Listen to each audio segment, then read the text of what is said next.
भारत की अध्यक्षता में G20 के तहत बैठकों का दौर लगातार जारी है। आज भी दो अलग अलग बैठकें आयोजित की गई। लखनऊ में G20 के डिजिटल इकोनॉमी कार्य समूह की बैठक का आज दूसरा दिन था, तो वहीं इंदौर में कृषि कार्य समूह की बैठक का भी आज दूसरा दिन रहा। दोनों बैठकों में केंद्रीय मंत्रियों समेत तमाम विशेषज्ञों ने भाग लिया और कई सत्र में कई महत्वपूर्ण विषयों पर मंथन देखने को मिला। लखनऊ में G20 के डिजिटल इकोनॉमी कार्य समूह की बैठक के दूसरे दिन मंगलवार को भारत के अलावा ब्राजील और इंडोनेशिया ने सतत विकास प्राप्त करने के लिए डिजिटल अर्थव्यवस्था की परिवर्तनकारी भूमिका पर चर्चा की।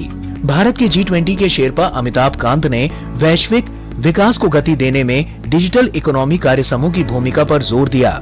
उन्होंने भारत के डिजिटल पब्लिक इंफ्रास्ट्रक्चर की सफलता पर कहा कि इसने वित्तीय समावेशन, सामाजिक सेवा, शासन सुगमता, सुरक्षा को बढ़ावा दिया।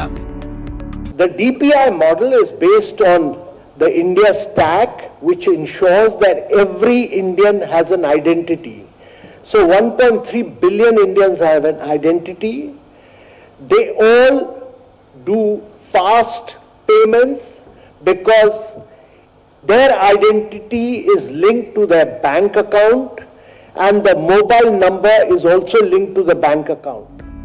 मध्य प्रदेश के इंदौर में भारत की G20 अध्यक्षता के अंतर्गत कृषि कार्य समूह की पहली बैठक के दूसरे दिन केंद्रीय नागरिक उड्डयन और इस्पात मंत्री ज्योतिरादित्य सिंधिया ने प्रतिनिधियों को संबोधित किया।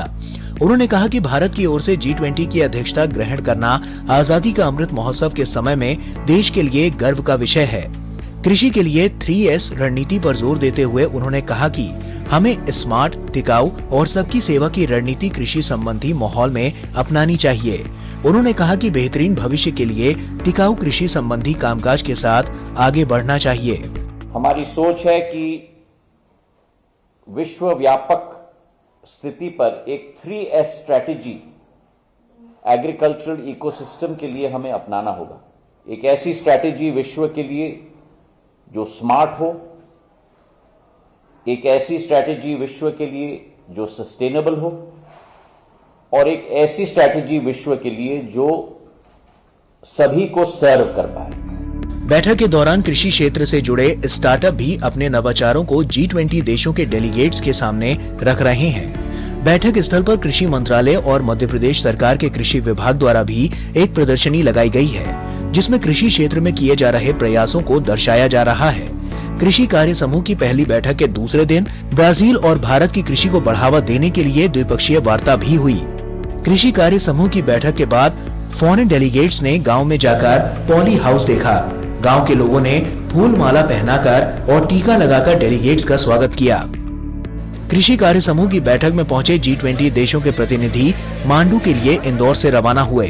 इस दौरान डेलीगेट्स मांडू के किले का दीदार करने के साथ ही लाइट एंड साउंड शो और सांस्कृतिक कार्यक्रमों के माध्यम से निमाड़ मालवा के इतिहास और संस्कृति से भी परिचित हुए।